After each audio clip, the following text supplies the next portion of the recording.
Marilah kita sampai kepada firman Tuhan. Saya membacakan firman Tuhan Filipi pasal 4 ayat 2 mulai. Saya membacakan sampai ayat 19. Kita sama-sama saja membaca, biar kita semua bertambah-tambah menggenapkan firman Tuhan dalam hidup kita. Firman Tuhan tama-tama meresap dalam kita.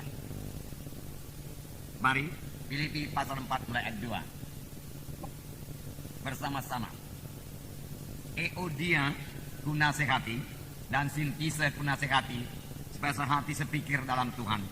Bahkan ku minta kepadamu juga Sonsugos, temanku yang setia, tolonglah mereka. Karena mereka telah berjuang dengan aku dalam pekabaran Injil bersama-sama dengan Clemens dan kawan-kawanku sekerja yang lain yang nama-namanya tercantum dalam kitab kehidupan. Mari semua. 4. Bersukacitalah senantiasa dalam Tuhan. Sekali lagi kuatakan bersukacitalah. Hendaklah kebaikan hatimu diketahui semua orang. Tuhan sudah dekat. Janganlah hendaknya kamu khawatir tentang apapun juga. Tapi nyatakanlah dalam segala hal keinginanmu kepada Allah dalam doa dan permohonan dan ucapan syukur. Damai sejahtera Allah yang melampaui segala akal akan memelihara hati dan pikiranmu dalam Kristus Yesus. Jadi akhirnya saudara-saudara, semua yang benar, semua yang mulia, adil, suci, semua yang manis, semua yang sudah didengar, semua yang disebut kebajikan dan patut dipuji, pikirkanlah semuanya itu. Dan apa yang telah kamu pelajari, dan apa yang telah kamu terima, dan apa yang telah kamu dengar, dan apa yang telah kamu lihat padaku, lakukanlah itu. Maka Allah sumber damai sejahtera akan menyertai kamu. Aku sangat bersukacita dalam Tuhan, bahwa akhirnya pikiranmu dan perasaanmu bertumbuh kembali untuk aku. Memang selalu ada perhatianmu, tetapi tidak ada kesempatan bagimu. Kukatakan ini bukanlah karena kekurangan, sebab aku telah belajar mencukupkan diri dalam segala keadaan. Aku tahu apa itu kekurangan, aku tahu apa itu kelimpahan.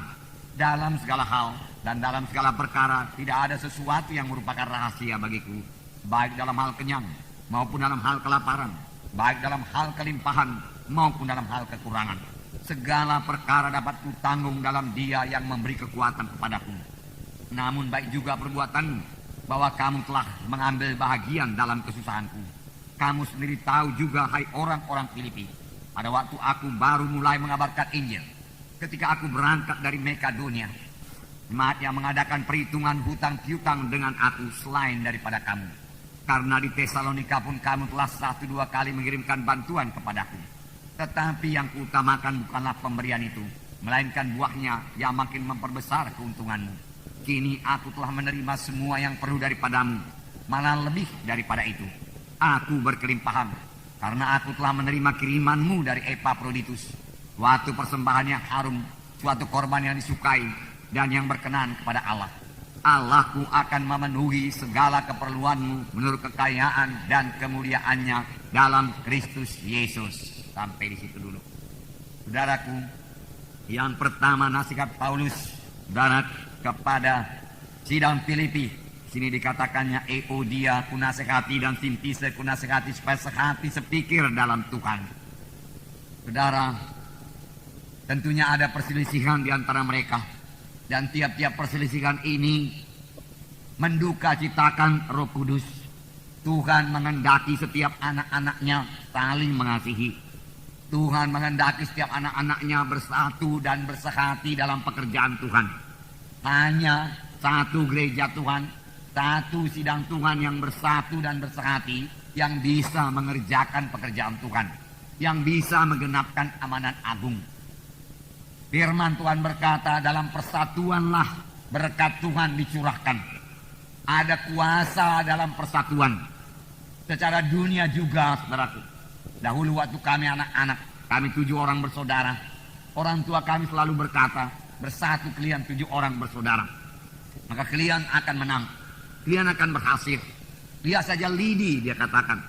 Kalau lidi itu, yang satu ikatan tidak bisa dipatahkan. Tapi kalau lidi itu diambil satu persatu lalu dipatahkan, semua bisa patah. Demikian kalau kalian berpecah-pecah, dia katakan. Dan itu memang benar, saudaraku. Secara dunia, bahkan pekerjaan dunia pun, saudaraku, berhasil kalau banyak orang bersatu bersehati dan punya satu tujuan. kita melihat dalam menara Babel. Menara Babel bahkan bukan kehendak Tuhan. Tetapi orang-orang pada zaman itu berkata, mari kita bersatu. Mari kita buat satu menara yang puncaknya sampai ke langit. Lalu mereka bersatu. Lalu mereka bekerja sama. Mereka berserati. Mereka punya satu goal. Mereka punya satu tujuan. Membangun menara sampai ke langit tingginya. Dan saudaraku, Tuhan harus campur tangan. Mengapa? Karena pekerjaan mereka itu berjalan dengan lancar dan baik. Lalu Tuhan lihat, menara itu tentunya begitu kecil kepada Tuhan. Tetapi Tuhan turun. Dan Tuhan hanya memecahkan bahasa mereka. Dengan pecahnya bahasa mereka, mereka tidak mengerti satu sama lain. Maka persatuan mereka juga pecah. Dengan pecahnya persatuan mereka, mereka tidak sanggup lagi, tidak dapat lagi membangun menara Babel. Tapi kalau mereka bersatu, mereka sanggup membangun bangunan yang bagaimanapun besarnya. Saudaraku, yang kekasih dalam nama Yesus, perlu persatuan dalam sidang Tuhan. Kalau kita bersatu, saudaraku, dan memang kita sudah bersatu, saudara lihat bertuhan, saudaraku, dalam sidang ini. Jiwa-jiwa selalu selamat tiap-tiap minggu.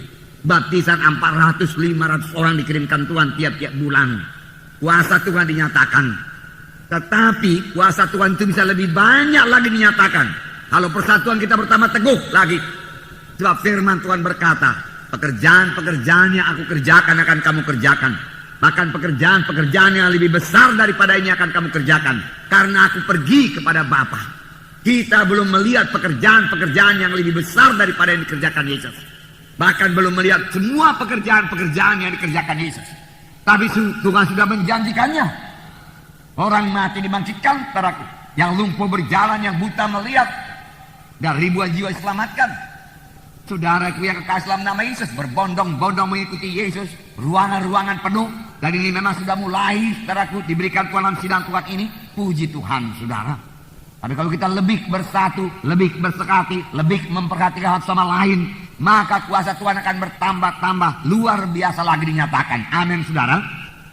Inilah kuasa persatuan.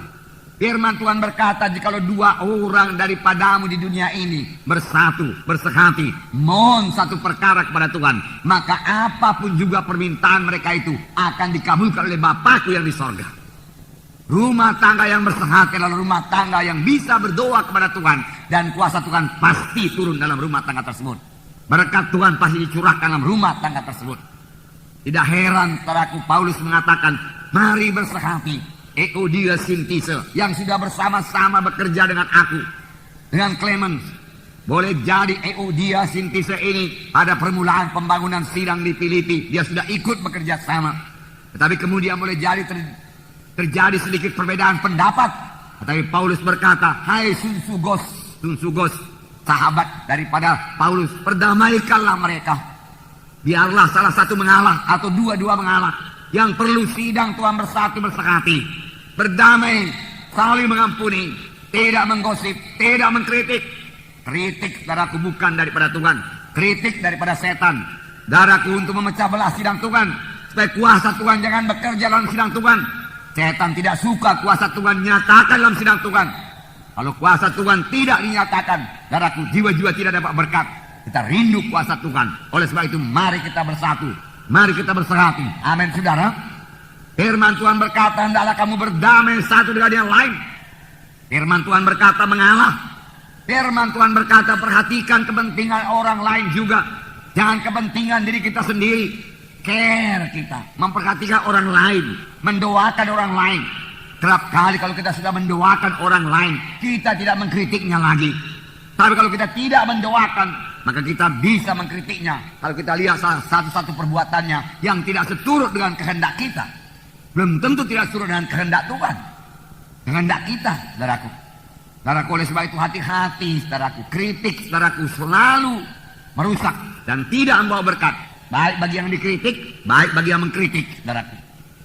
Saudaraku, apalagi gosip gunjing, saudaraku. Selalu, saudaraku, menjadi alat setan, saudaraku. Saudara yang kekasih dalam nama Yesus, Paulus tidak menggosip, Paulus tidak mengkritik. Tapi Paulus berkata, siang malam aku mendoakan kamu dengan mencucurkan air mata. Tidak heran sidang-sidang yang dibuka oleh Paulus sangat berkemenangan, sangat berhasil.